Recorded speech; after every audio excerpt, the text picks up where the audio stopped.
Site sale ಮಾಡಿದ್ರೆ profit ಬಂದ್ರೆ ಅದು ಆಟೋಮೆಟಿಕ್ ಕ್ಯಾಪಿಟಲ್ ಗೇನ್ ಅಂತ ಥಿಂಕ್ ಮಾಡ್ತಾ ಇದ್ದೀರಾ? ಅದು ಆಲ್ವೇಸ್ ಕರೆಕ್ಟ್ ಅಲ್ಲ. ಸಿಂಪಲ್ ಎಕ್ಸಾಂಪಲ್ ತಗೊಳ್ಳೋಣ. ನೀವು 2018 ಅಲ್ಲಿ ಒಂದು ಸೈಟ್ ಇನ್ವೆಸ್ಟ್ಮೆಂಟ್ಗೋಸ್ಕರ ಪರ್ಚೇಸ್ ಮಾಡಿದ್ದೀರಾ. 2026 ಅಲ್ಲಿ ಅದನ್ನ ಸೆಲ್ ಮಾಡಿ ಪ್ರಾಫಿಟ್ ಮಾಡಿದ್ರೆ ಜನರಲಿ ಈ ಪ್ರಾಫಿಟ್ ನ ಕ್ಯಾಪಿಟಲ್ ಗೇನ್ಸ್ ಆಗಿ ಟ್ಯಾಕ್ಸ್ ಆಗ್ಬೋದು. ಬಟ್ ನೀವು ರೆಗ್ಯುಲರ್ ಆಗಿ ಸೈಟ್ ನ ಪರ್ಚೇಸ್ ಮಾಡಿ ಡೆವಲಪ್ ಮಾಡಿ ಸೆಲ್ ಮಾಡ್ತಾ ಇದ್ರೆ ಡಿಪಾರ್ಟ್ಮೆಂಟ್ ಬಿಸ್ನೆಸ್ ಇನ್ಕಮ್ ಅಂತ ಟ್ರೀಟ್ ಮಾಡಬಹುದು. ಹೋಲ್ಡಿಂಗ್ ಪೀರಿಯಡ್ ಒಂದೇ ಫ್ಯಾಕ್ಟರ್ ಅಲ್ಲ. ಡಿಪಾರ್ಟ್ಮೆಂಟ್ ಜನರಲಿ ನೋಡೋದು ಪ್ರಾಪರ್ಟಿ ಪರ್ಚೇಸ್ ಮಾಡಿದ ಇಂಟೆನ್ಷನ್ ಏನು, ರಿಪೀಟೆಡ್ ಟ್ರಾನ್ಸಾಕ್ಷನ್ ಇದೆಯಾ, ಪ್ರಾಪರ್ಟಿ ಇನ್ವೆಸ್ಟ್ಮೆಂಟಾ, ಬಿಸ್ನೆಸ್ ಸ್ಟಾಕಾ, ಬುಕ್ಸ್ ಆಫ್ ಅಕೌಂಟ್ಸ್ ಅಲ್ಲಿ ಹೇಗೆ ಡಿಸ್ಕ್ಲೋಸ್ ಮಾಡಿದ್ದೀರಾ.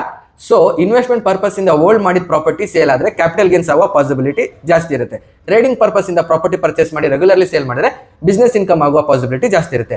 ಒಂದು ಸಿಂಗಲ್ ರೂಲ್ ಇಲ್ಲ, ಕಂಪ್ಲೀಟ್ ಫ್ಯಾಕ್ಟ್ಸ್ ಅಂಡ್ ಸರ್ಕಮ್ಸ್ಟೆನ್ಸಸ್ ನೋಡಿ ಕ್ಲಾಸಿಫಿಕೇಶನ್ ಮಾಡಲಾಗುತ್ತೆ. ಕ್ಯಾಪಿಟಲ್ ಗೇನ್ ಅಥವಾ ಬಿಸ್ನೆಸ್ ಇನ್ಕಮ್ ಈ ಒಂದು ಡಿಸಿಷನ್ ನಿಮ್ಮ ಟ್ಯಾಕ್ಸ್ ಲ್ಯಾಕ್ಸ್ ಅಲ್ಲಿ ಚೇಂಜ್ ಮಾಡಬಹುದು. ಈ ಟಾಪಿಕ್ ನ ಕಂಪ್ಲೀಟ್ ಗೈಡ್ PDF ಫಾರ್ಮ್ ಅಲ್ಲಿ ರೆಡಿ ಮಾಡಿದ್ದೀನಿ.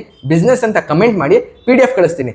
ನೆಕ್ಸ್ಟ್ ರೀಲ್ ಪ್ರಾಪರ್ಟಿ ಸೇಲ್ ಮಾಡಿದಾಗ ಸ್ಟಾಂಪ್ ಡ್ಯೂಟಿ ವ್ಯಾಲ್ಯೂ ಯಾಕೆ ಇಂಪಾರ್ಟೆಂಟ್ ಅಂತ ಸಿಂಪಲ್ ಆಗಿ ಎಕ್ಸ್ಪ್ಲೇನ್ ಮಾಡ್ತೀನಿ. ಫಾಲೋ ಮಾಡ್ಕೊಳ್ಳಿ. Thank you.